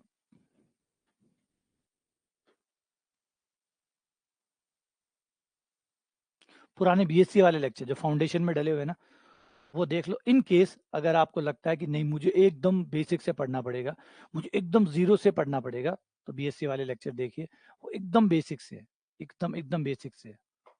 नहीं, पीसी में डाउनलोड नहीं हो सकते, पीसी में डाउनलोड नहीं हो सकते।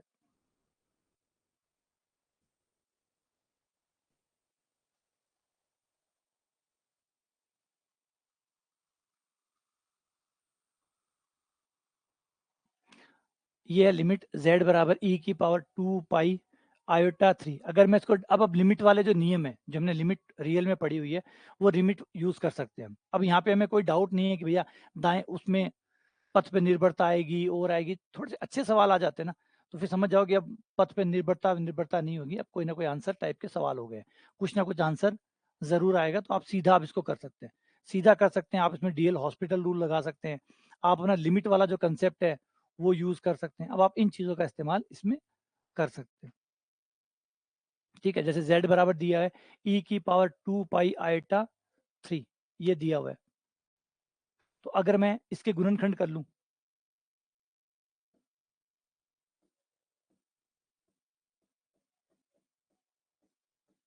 2 पाई आयटा 3, यहाँ गुणनखंड हो जाएंगे, एक आ गया z+1, z या माइनस है,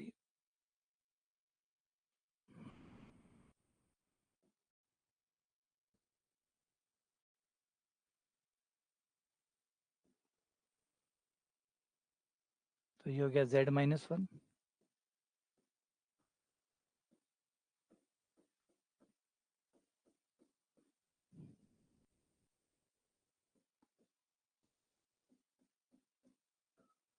ये कैंसिल हो गया, z-, हाँ डायरेक्ट वाले जो तरीके हैं वो अब लगा सकते हो आप लोग। जब आपको डाउट नहीं है कि भाई इसमें कोई दिक्कत नहीं आएगी, कोई परेशानी नहीं आएगी, तो सीधा अपना जो मेन तरीका है वो लगाओ।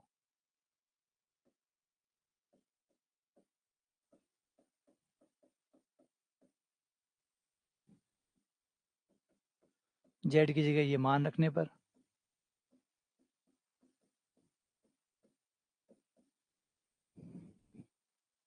ये आइलर फॉर्म है, क्या हो गया cos 2 पाई/3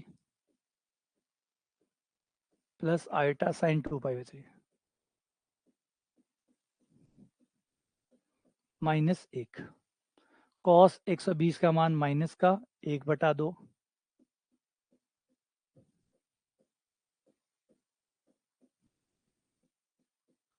माइनस का 3/2 प्लस आयटा √3/2। जैसे रियल में निकालते थे वैसे ही आप यहाँ पे भी लिमिट निकाल सकते हैं, इनमें से कोई नहीं।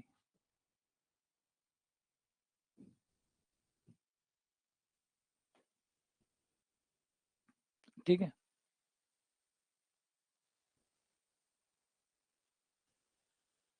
तो इस तरीके से आप इन्हें कर सकते हो। डायरेक्ट लिमिट जैसे यूज करते थे,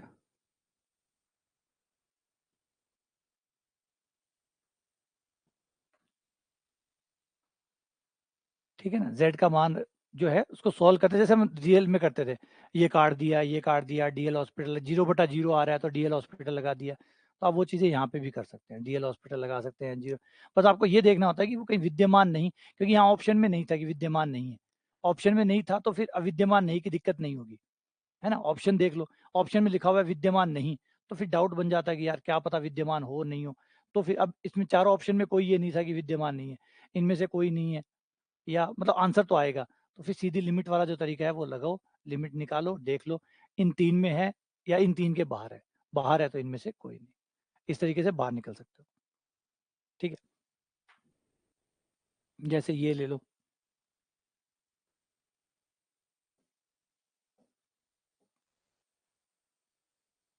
z² + 1 बटा z की पावर 4 + 1। अब यहाँ पे ये z का मान 1 + आइटा है। अगर मैं 1 + आइटा रखूँ यहाँ पे, तो देखो क्या आता है, 1 + आइटा का स्क्वायर प्लस 1 बटा 1 + आइटा की पावर 4 + 1। स्क्वायर खोलूंगा तो 1 + iota square plus 2 iota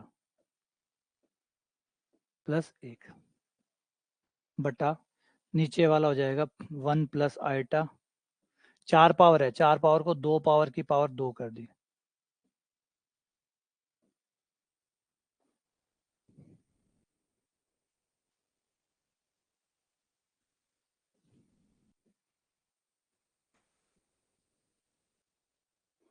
iota square का मान -1, 2 आइटा + 1 बटा नीचे हो जाएगा 1 square plus iota square plus 2 iota.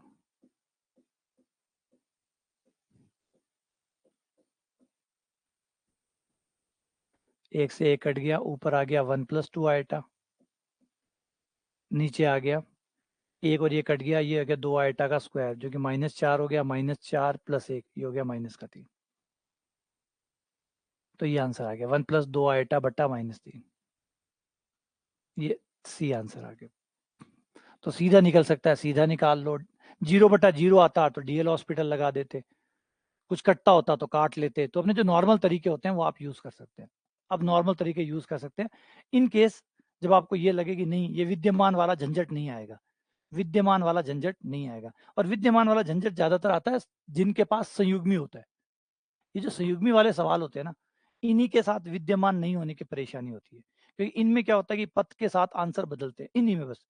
ज्यादातर हमारे जो किताबों के सवाल है उसमें जिन पे संयुग्मी आता है ना, उन पे ये पथ वाला रामायण जो है ना, महाभारत, ये उन्हीं सवालों में पाई जाती है जिनके ऊपर संयुग्मी का चिन्ह होता है, खास है।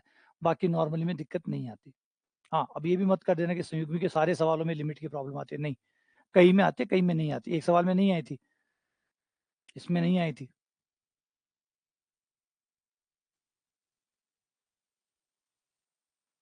ये देखो, इसमें संयुग्मी था लेकिन दिक्कत नहीं आई थी। और एक सवाल और आया था जिसमें संयुग्मी था, दिक्कत आई थी। ये इसमें परेशानी आई थी। तो संयुग्मी भी खासकर जो बट्टे में आते हैं ना, जब भाग में आते हैं, तो फिर ये संकट खड़ा करते हैं। भाग में आते तो संयुग्मी आए, साथ ही साथ भाग में आए, तो फिर ये मामला बिगाड़ देते हैं लिमिट के लिए।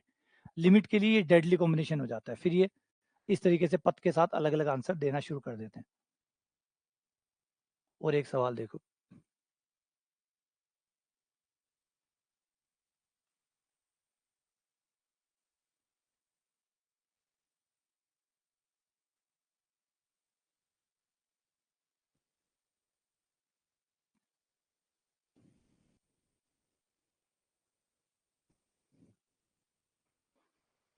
जैसे ये ले लो, जेड है, जेड का संयुग्मी है और लिमिट है z टेंड्स टू z0। अब इस केस में बट्टे वट्टे नहीं है ना, बट्टे वट्टे नहीं है, तो इसका मतलब कोई प्रॉब्लम नहीं आएगी। आप चाहो तो सीधा लिख सकते हो, सीधी लिमिट डाल सकते हो, डायरेक्ट डायरेक्ट आप इसमें लिमिट डाल सकते हो, सीधा यहाँ पे पुट कर दो। तो ये हो जाएगा z0 प्लस z0 का संयुग्मी। अब z में जब z0 जुड़ेगा किसी भी संख्या में, जब उसका संयुग्मी जुड़ता है तो क्या आता है, 2 गुणा रियल पार्ट ऑफ z0, 2 गुणा रियल पार्ट ऑफ z0। ये आंसर आ गया।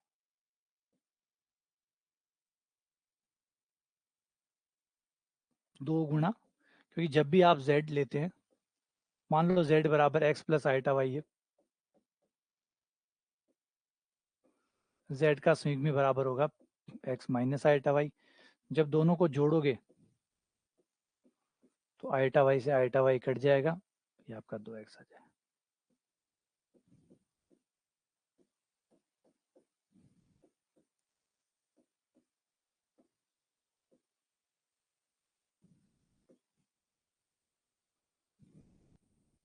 दो गुना रियल पार्ट ऑफ z, तो ये हो गया। तो बहुत सिंपल भी है, ऐसा नहीं है कि सारे ही पथ पे निर्भर होके ही अलग अलग पथ से अलग अलग आंसर आएंगे, कई नहीं आते, कई सीधे भी आते हैं, जिसमें आपको सिर्फ लिमिट रखनी होती है और आपका आंसर आ गया। अच्छा, आप सोचोगे वो डेल्टा जेड क्यों नहीं लिया, ले लो डेल्टा जेड, ले लो। अगर आपने रियल नंबर वाली लिमिट ढंग से पढ़ी हुई है तो आपको पता होगा कि जोड़ वाले केस, बाकी वाले भाग नहीं होता ना, तो आपका डेल्टा एक्स ज्यादा रोल प्ले नहीं करता, क्योंकि वो लास्ट में 0 हो जाता है और खत्म हो जाता है, लास्ट में 0 के खत्म हो जाता है। तो देखो यहाँ पे भी हाँ भाग वाला होता है, तो फिर थोड़ा इसका इंटरेस्ट आता है। याद है, लिमिट पढ़ी है आपने रियल में, अच्छे से पढ़ी है, बहुत सारे सवाल किए हुए, देखा था वहां पे कि जो डेल्टा एक्स आता है उस समय हम डेल्टा एच यूज करते थे। जो एच यूज करते थे, एच का रोल कब इफेक्टिव होता था, जब एच बट्टे में आता था। लेकिन एच अगर खाली जोड़ जोड़ में आ रहा है तो लास्ट में वो 0 रख के सारा का सारा खत्म हो जाता था, कोई खास प्ले नहीं करता था। याद आ रहा है वो लिमिट वाला कंसेप्ट याद आ रहा है, जब हमने लिमिट पढ़ी थी 12th क्लास वाली। तो 12th वाली क्लास जब लिमिट पढ़ी थी तब हमने देखे थे कि जिन सवालों में एच जुड़ा जुड़ा पड़ा है, खाली या घटा हुआ है, सिर्फ ऊपर ऊपर है, बट्टे में कुछ नहीं है, तो फिर वो 0 होके कोई रोल प्ले करता ही नहीं है, वो जो ही आंसर आ जाता है जो सीधा रखने से आता है। तो इसमें भी आप देख सकते हो ऐसा ही आएगा। ये आ गया Z naught plus delta Z plus Z naught plus delta Z का संयुग्मी,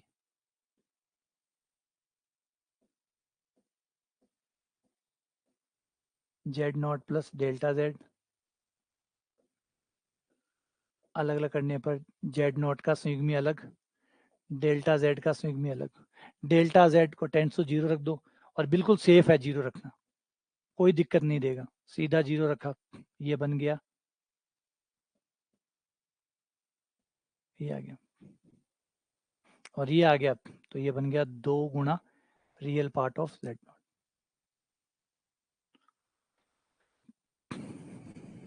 सही है, आगे बात समझे।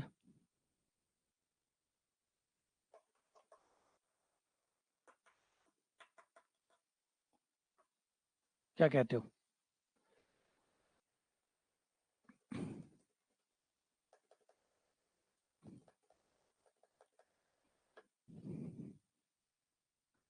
आज मैं एक काम करूंगा आप लोगों के लिए, लिमिट के ना, और मैं अच्छे अच्छे सिंपल सिंपल सवाल जो है ना, थोड़े से सिंपल, थोड़े से टेढ़े मेढ़े सवाल जो है वो और बना के ले आऊंगा।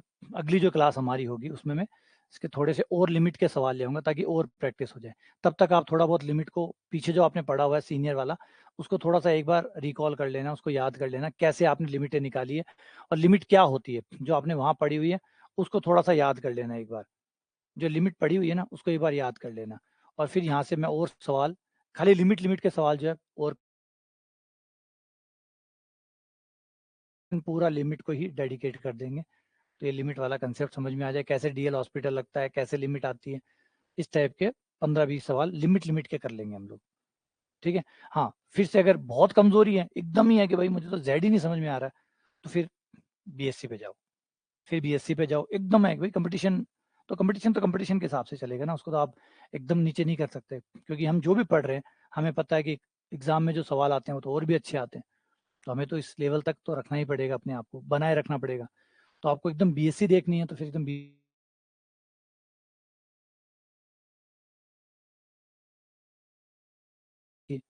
फिर फर्स्ट टाइम वाले को देखिए, फर्स्ट टाइम वाले में भी ये चीज़ें पढ़ाई हुई है, लेकिन अलग तरीके से अलग सवालों पे पढ़ाई हुई है, वो देखो, फिर इन पे आ जाओ।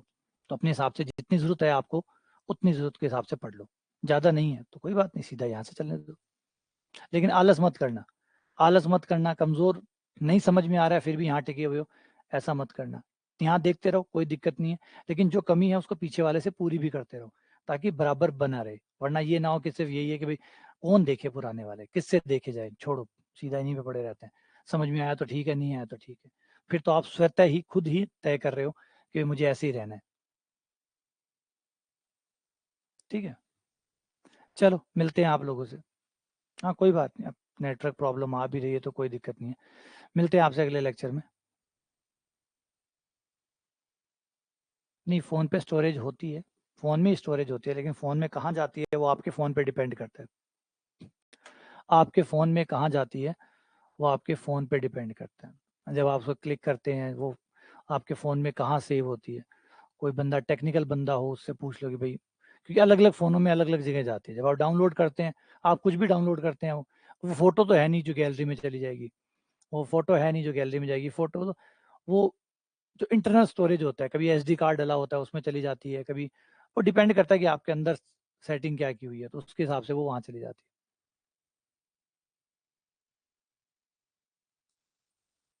हाँ, फ़ाइल मैनेजर में जाके देखोगे तो मिल जाएगा। और अगर सैमसंग का फ़ोन है तो मैं उसको बता सकता हूँ, क्योंकि मेरे पास भी सैमसंग है, तो सैमसंग में कहाँ जाती है वो मैं समझा सकता हूँ।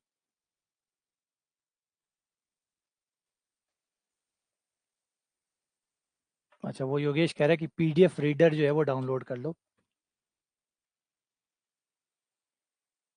हाँ, जहाँ थ्योरी सीट आती है वहीं प्रैक्टिस सीट आती है, अलग-अलग जगह नहीं जाती। पता नहीं, ये तो फिर किसी को दिखाना पड़ेगा, क्योंकि मैंने जैसे हमेशा कहता हूँ कि भाई अगर मेरे साइड से प्रॉब्लम आएगी तो फिर थ्योरी सीट में ही आएगी। भाई ऐसा थोड़ी प्रैक्टिस शीट कोई, आपका मोबाइल को ये पता है, ये थ्योरी शीट है इसको इधर लेना है, प्रैक्टिस शीट को इधर लेना है। वो तो मोबाइल है, वो तो जहाँ प्रैक्टिस शीट ले रहा होगा वहीं थ्योरी शीट ले रहा होगा, आगे पीछे कर देता होगा। बहुत सारी फाइलें आपने डाउनलोड कर रखी होगी, उसका ऑर्डर सेट नहीं हो रहा होगा, कोई पीछे चली जाती है, किसी को आपने नाम वाइज शॉर्ट किया हुआ है, तो जो नाम है वो ऊपर आता है, वो फाइल आपकी पीछे चली जाती है। अच्छा, डाउनलोड में जाती है, वो कह रहा है डाउनलोड में चली जाती है।